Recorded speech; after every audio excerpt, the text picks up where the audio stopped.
कन्याकुमारी से कश्मीर तक ये यात्रा चलेगी, रुकेगी नहीं। बारिश आ रही है, बारिश ने इस यात्रा को नहीं Roca.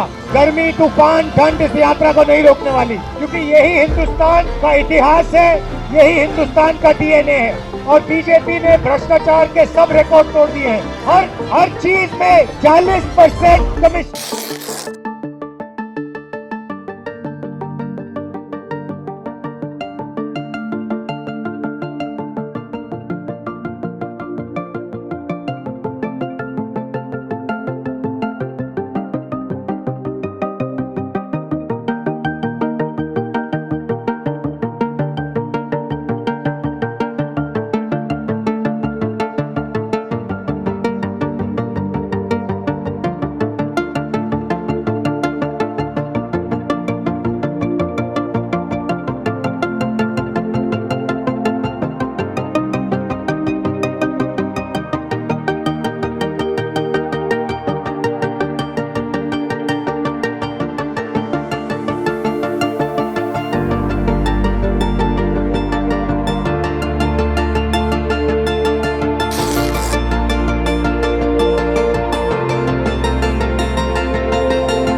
Nation Next, News Hub for New India.